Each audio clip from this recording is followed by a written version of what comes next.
Good morning, everyone, and welcome to Laredo ISD. On behalf of my colleagues, the Board of Trustees, your President, Ms. Monica Garcia, Mr. Eduardo Lopez, thank you for being here, and thank you for everything you do every single day.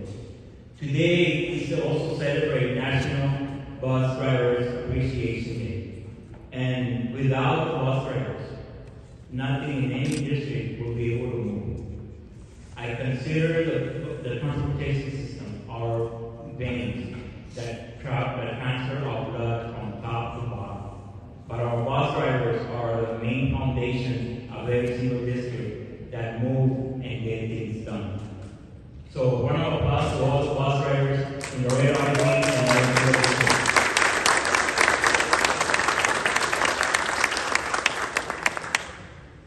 Yesterday, we all celebrated Earth Day.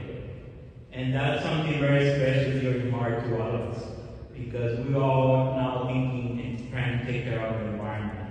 And today, we're here to celebrate the Electrify Texas, to get an idea of what is out there in the world. We are aware that technology is advancing at a rapid pace. And now we're all hearing about electric transportation, electric automotive, and now electric buses. So this is an opportunity for all of us here this morning to hear the presenters and ask questions. So I challenge every single one of you here to ask questions, because this is the opportunity to get answers to the questions that we have and to see if this is where the road we want to take. But to everybody here, to the Laredo International Study Center, to TxETRA's, and to everybody here that partaking having this press conference, thank you so much, and thank you for everything you do. And on behalf of the College of the Board of Trustees, thank you very much, and God bless you all.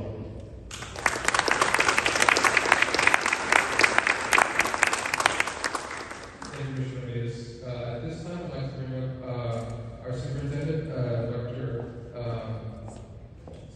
Hughes. Thank you very much. Get that name. Yeah, La Cuarta. Well, good morning, everyone. We'd like to officially welcome you to Laredo ISD, but more importantly, to welcome you to a partnership that we have as school educators, as people who work together for the benefit of our students. It's so important to think about what the future is, and when you're on that cutting edge, you want to make sure that the decisions that we make are really decisions that are going to positively impact not only the performance of our students, but also our community. We're very grateful to the Rio Grande International Study Center. Yesterday, we had a presentation of over $3.2 million for green spaces within our schools. But not just to come and plant a tree, but to actually talk about the importance of environmental initiatives to make us more aware of what we can do as individuals as well as partners in our community. We really, really are grateful to all of the partnerships that we have. I know that all of our board members bring with them just a slew of ideas and relationships that really have helped Laredo ISD become a good place to work at and a wonderful place for our students to achieve. I can't leave this opportunity without telling you that we are grateful for all the partnerships that we have, for the work that is being done together, but I need to be able to say to you, Laredo ISD is 142 years old, I believe. It's 142, sometimes I say 147 because it feels that way, but there are so many wonderful things that happen in our school district, and that's been because of the efforts of everyone working together. So this is a great collaboration. Now, we are strapped for funding. We know that in the last 2 years, there has been a deficit in our school public education areas. We just haven't had that funding. So the decisions that we make have to be very, very prudent decisions, but we also understand that the decisions that we make today might take a little bit longer, but they will positively impact our kids. Over the last 7 years, Laredo ISD has been able to garnish 10 nationally recognized blue schools. And that is something that we don't nominate ourselves, but we work together with our staff, with our community to ensure ensure that there is a quality educational opportunity at every corner, in every classroom, and in everything that we do. And this initiative presents itself as an opportunity. Now, I know that we have a lot of questions, and I wanted to tell everyone here, we actually Googled questions. And so we shared those questions with people so that when we are sitting there, we will get some informed responses, because I know that everything that we do has to be really on that level. You know, I want to say that everything that we do is usually in a pilot kind of way. If we are going to do an initiative, we look at it from the pilot perspective. What will it take? What will be the impact to our students, to our staff, and to our school district? We are an inner city school district. We are 13 square miles. That's it. But within those 13 square miles, we educate 21,000 students. And that is really a bigger consideration for us, because whatever we do has to count, and we have to make it count. And the people who are working within this 13-mile square set of boundaries have to have that positive impact within our schools and within our district. Even though we're 13 square miles, I will tell you that Laredo ISD is very, very active in participating outside of our school district. We travel to San Antonio, to Corpus Christi area, down to the Valley, to the Austin area, Dallas, everywhere, because we don't want to limit our kids to only experiencing Laredo. For them to be a fully developed individual with those opportunities, they have to be able to travel. And that, even though I'm saying our boundary is this little, we're not a parochial school. We work with parochial schools, we work with our sister school districts, but we also work with partners that can give us that opportunity to extend to our students, to extend to our staff. We have staff that in the summers, they go out of state so that they can be trained, so that they can bring back new ideas. We're very fortunate to have great people on our team who yesterday worked on that environmental grant, but we also look beyond us. We have great partnerships with our sister school districts, with our other school districts in the city. And I know that I'm talking too much, but the reason that I'm saying these things, I know she's coming. Here's the deal. Whatever partnership we engage in, it must be a partnership that is positive, that will have positive outcomes for our children, but we also have to be risk takers at the time, and we have to look beyond what is here today and be able to envision the future. So thank you so much for being here today. To our partners from Webb County CISD, he was my student, back in Hebbronville, okay, and to our Samantha partners and to UISD, thank you so much for being part of this informational session, and thank you everyone here who I know you have the best interests of our students at heart. And I just want to leave you with one thing: Laredo ISD is the place to be.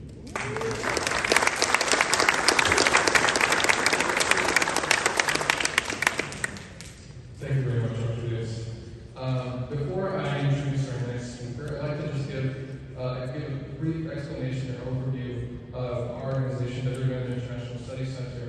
Rio Grande International Studies Center, of course, we are a 30-year-old environmental nonprofit. We're the only environmental organization, and this is an exciting, frontier to be witnessing and be a part of, because as an organization at Laredo moves into these new spaces with climate and port electrification and EV transportation, it's very exciting to be able to be a part of this and to have the support from our school district, from our elected officials, from our city, and our supporters to be able to bring these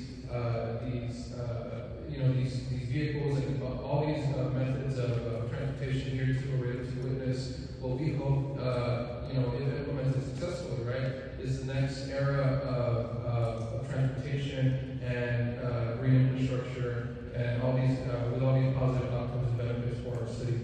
So, and lastly, I'd like to also, I forgot to introduce Mr. Edgar Villasenua. He is our advocacy campaigns coordinator at RISC, and he's on this event today.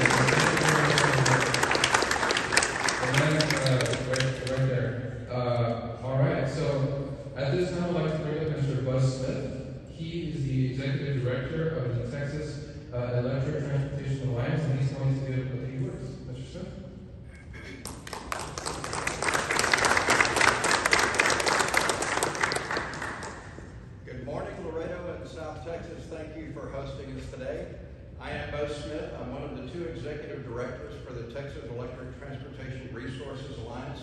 I'm over the group that's called the Alliance, so we work with the state government and local governments on EV policy, infrastructure, taxation, regulation, things of that sort.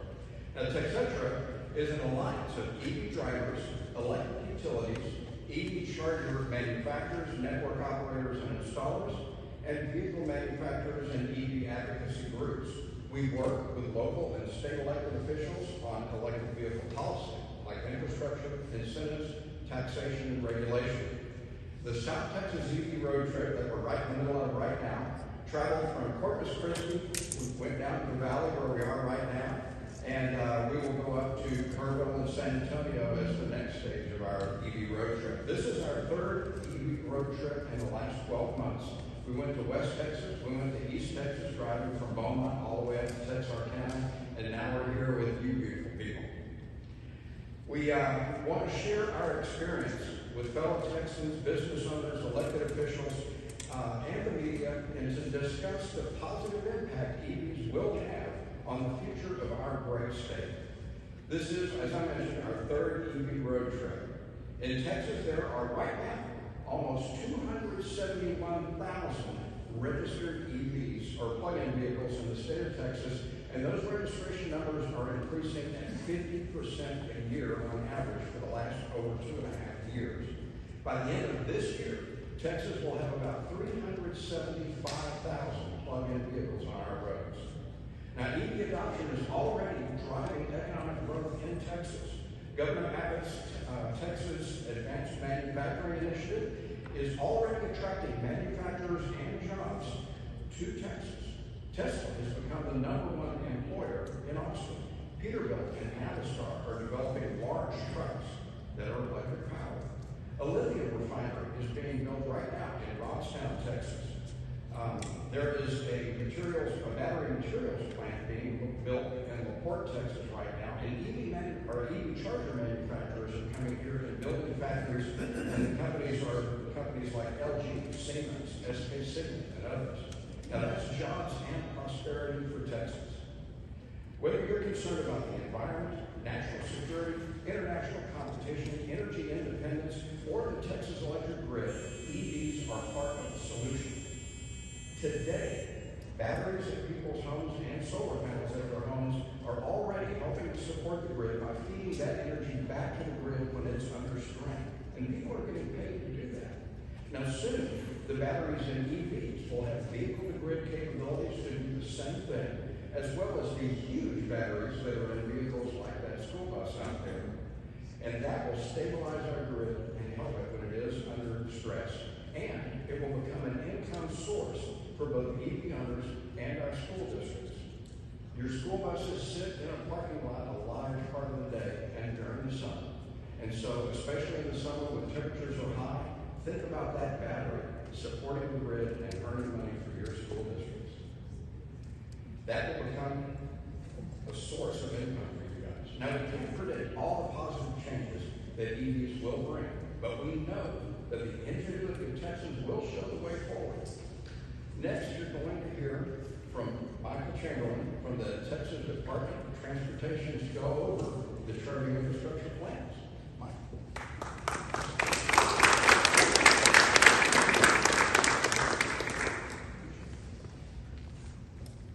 All right, good morning. My name is Michael Chamberlain. I'm the program manager of the National Electric Vehicle Efficiency Program, which is called NEVI for short. Anybody heard that program before? Raise your hands. Great. Okay, good. But you came with us. Okay, I also want to mention that I've been with TxETRA for 24 years. My first job at TxETRA was to do a transportation study of Laredo. So we completed that study decades ago. We were driving back. I went to drive the route, so I was like, yeah, we did it. So I'm very happy to see that. So, but what I'm going to talk about today is the implementation of NEVI. So NEVI is a $400 million program over 5 years. Basically, Federal Highways is going to pass through money to TxETRA, and TxETRA is going to find private entities to build a charging network in Texas. It's going to be over 5 years, so we have $80 million per year. The first phase of that program is loading interstates, which we call the alternative fuel corridors. So I wish I had a pointer at the map. I'm just going to kind of point at it, and you're going to have to look at it. this map basically shows charging stations every 50 miles along the interstates. I-35, I-37, 20, 10, all the way through Texas. So basically, whichever way you go on the interstates, you'll be able to find a charging station. It's important about the details of those stations. Each station will have a minimum of 4 ports. This is another nozzle if you're going to do a typical fueling. 4 ports minimum. There'll be 50% of those ports in coastal counties for evacuation purposes and emergency response. Each one of those ports will be able to charge a vehicle from anywhere 15, 20, 20 minutes, 25 minutes. Okay, so they're fast chargers, 150 kilowatts or higher. Some of them could be up to 350 kilowatts. That's all new terminology, and I apologize. Okay, so it's just, we've been doing gasoline cars for over 100 years. People typically know how to maintain their vehicles and know the terminology. The new terminology will take time to catch on. Okay, but that's phase 1. Phase 1 is underway right now. We could have our first signed grant agreements by the end of the week, maybe early next week, and the construction will start soon after. We think the first 3 or 4 stations will be completed this summer. Okay, now that's phase 1. This program is, most of the funding is going to happen in phase 2. Phase 2, again, I'll go to the map and pretend like I'm pointing at the right thing so I can see back at the front. Will be every county seat. So think of the county seats. What's unique about them? Anyway, what's unique about them? If you didn't know, there will be a test. It's where the county seat of government, so it's all the crossroads. So if you're leaving the interstate, you have to go through a county seat. There will be chargers in the county seat. We don't know exactly where yet, but they'll be the same configuration of these 4 ports, 150 kilowatts. So wherever you go, you don't have to change your pattern or your path or travel path. There will be a charging station there for you. Now, how soon is this going to happen? I wish I could say it would all be this summer, but remember, it's a 5-year program. We're going to go the stages. We're going to start planning for phase 2 this summer. I mean, there's Laredo ISD, I think May 24th. So I'll be back in Laredo to talk to the NPO about what type of charging they want in their region. And they need to talk to people like you to help inform them so they can tell us when we can implement the program. So we'll visit all the NPOs. We'll start this summer. It's going to be a lot of work. Okay? So if we say there's about 270 EVs in the state right now, this network will support upwards of 1 million, maybe 1 million, 1.5 million EVs. And however long that takes, we don't put a time frame on it. They didn't ask us to do that yet because we don't like to make those projections. Okay? So the charging network will be that. Now, this charging network is when you're home away from home. Anybody know how many single-family homes there are in Texas? Sorry, a lot. Sorry for the questions. About 7 million. So each home we think could be a charging station. We can talk about details later when we process the vehicles. But basically, if you have what's equivalent to a dryer outlet, you have enough power for a charging power. And we'll talk about that. Nothing super special. You're going to have to charge the wall out. Okay. But this network will be when you're driving between large urban areas, long distances away from home. And there'll be more to go. That's my update, and I hope you have a good visit. Thank you.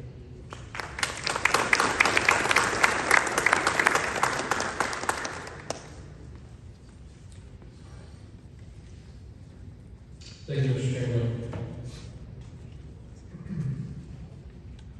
All right. At this time, I'd like to bring up Ms. Laura Morrison. She is the Executive Director of the Texas Electric Transportation Resources Alliance. Ms. Morrison.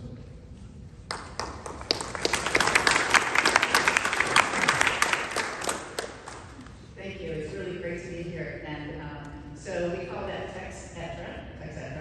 And as Buzz mentioned, we have the Alliance, and he's the Executive Director of that. But we also have the TxETRA Education Fund, which is a C3, I'm sure you all know C3, that works more on, we work with cities, counties, school districts, helping them work toward electrifying their fleets. We work with communities, especially focused on making sure that electric transportation is going to be accessible to everybody across the income spectrum, all demographics, all parts of every city. You know, we have a program, a pilot we're working on getting used electric vehicles into the hands of very low-income families because there's such a great cost benefit to be able to replace your huge charging fueling bill with charging.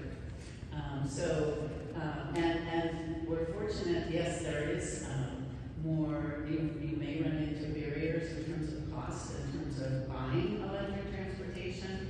The good news is the total cost of ownership for an individual or a business or school district or a city across the whole lifespan of the electric vehicle is going to be cheaper because it's cheaper to fuel, it's cheaper to maintain.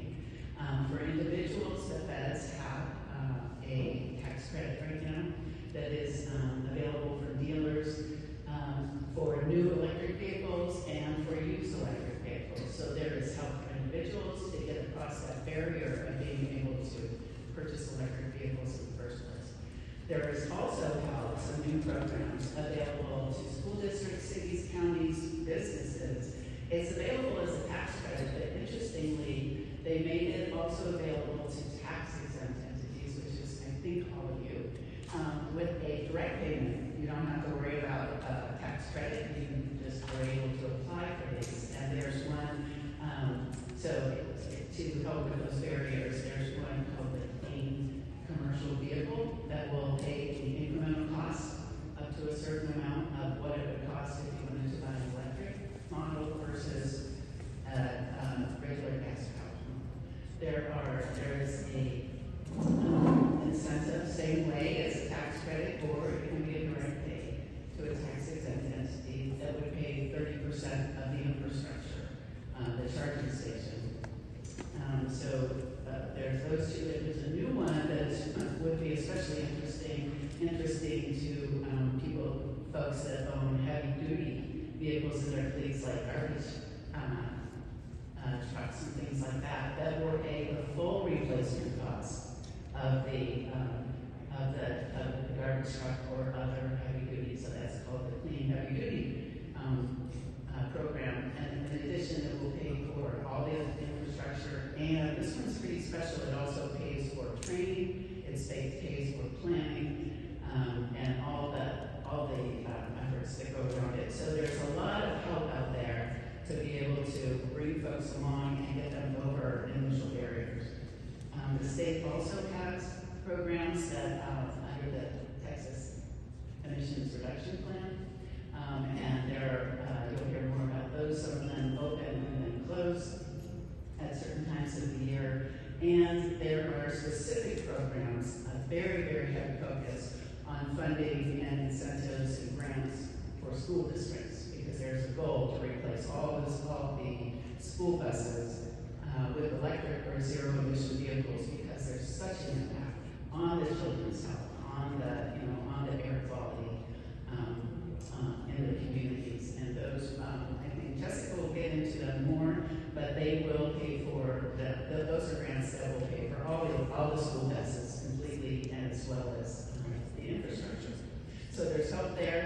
And then the last thing to say is specifically for school districts and transit agencies right now, there's something called a clean bus planning award that I would really highly recommend you all look into if you're thinking about talking about transitioning to electric. Because the question is, where do you start? How do you know what to do? How do you know what kind of plans to put in place? Where are you going to get the funding? And these grants will provide assistance from experts who sit down and work one-on-one with your staff to be able to really lay out a plan. So you're able to do it in a smart way, because, as Dr. Rio said, it has to be done in a way that does not take away from the money from your children. It's great to be able to invest in electric vehicles knowing that you're going to save money down the road, but if you can't even get through the first part of it, you're not going to be anywhere. So we will have more details, and really look forward to more conversation, back and forth, questions, answers, and talk more about planning and how policy direction can really help drive from leadership, can really help drive the transition. So thank you for having us here. I love this building. It is a beautiful place, and it's a treat to be in Laredo. So thank you.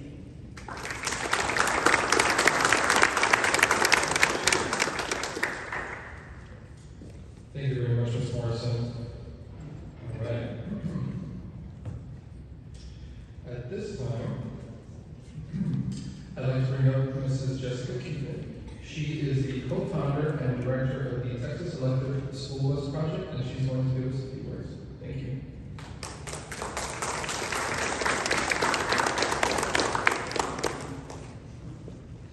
Good morning, and thank you so much for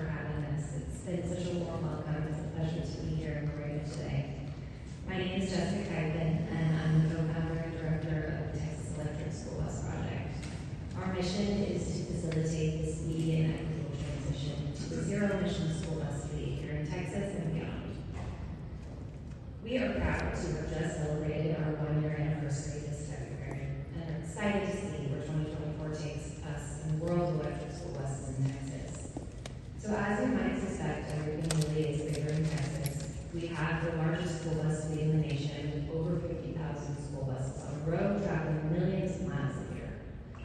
But these ubiquitous yellow buses have a dark side. Toxic diesel exhaust, noxious gases, and soot concentrate inside the cabin of the bus, and have been measured over 10 times more concentrated inside the cabin of the bus than the ambient air outside. Electric school buses are better for our kids, and they're better for our communities.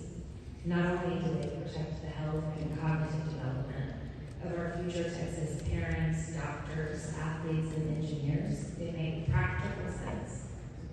School buses are the perfect use case for electrification. They have short, predictable routes, and they return every day in the middle of the day and at night to help to charge. School districts can save conservatively 60% on fueling and maintenance. And with the future of vehicle-to-grid technology and the Texas Energy Fund, those same districts can ensure energy security and generate revenue by acting as mobile power plants. The future of the electric yellow school bus is on the horizon, and with it comes a paradigm shift. These buses can do more than their already sacred job of transporting our most precious cargo. They normalize electric transit for an entire generation of kids. They offer unique STEM learning opportunities. They bring unprecedented potential for income generation, and they upgrade the grid for all Texans. So let's develop the know-how, the technology, and the manufacturing capabilities here in the Lone Star State, so we can remain independent in our pursuit of the American dream. We will have ample opportunity to discuss many funding opportunities that are available during the bus ride and at lunch. I'm so excited to be able to take you on a school bus.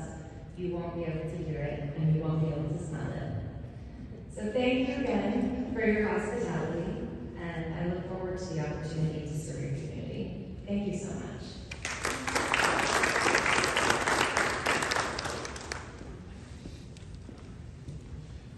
Thank you very much, Ms. Keaton. At this time, I'd like to just mention that Mr. Andrew Higgins regrettably could not join us for today's press conference, so in lieu of that, I'd like to introduce Mr. Mario Bravo. He is the program manager for TxETRA, and he's going to be saying a few words. Thank you. Buenos dias. My name is Mario Bravo. I'm a program manager for the Texas Electric Transportation Resources Alliance, and I'm glad to be here sharing this information, but I'm also glad to reconnect with my roots because I'm originally from Laredo. I grew up on Ashton Jarvis Street, right between Milton Elementary and Easton High School, and my mother was a teacher at Easton High School, so she's Team LISD. I want to leave Zapata. I want to give a shout out to Team Zapata for showing up because my great grandfather was from Zapata. He was the county judge here, Judge Manuel Bravo, and his house is underneath Lake Falcon. Well, you know, before they built the dam, he lived in the original part of Zapata, and it's been all that area that's flooded there. But I'm here to talk about the opportunity to move forward because the world is moving when it comes to energy, when it comes to transportation. And we want to make sure that you're moving with it. There's so many opportunities. You know, people talk about what is the cost of purchasing an electric vehicle, but what are the opportunity costs for having electric vehicles? Now, you all remember, everybody knows the word ERCOT now. Nobody knew what ERCOT was, Electric Reliability Council of Texas, before Winter Storm Uri. But ERCOT became a household name after that because we found out the grid's not always reliable. And you find out one way we make the grid reliable that energy companies make it reliable is by building battery storage farms, right? And so sometimes they want to store electricity for when we need it most. Well, these electric vehicles, they are sources of transportation, but they're also sources of battery storage.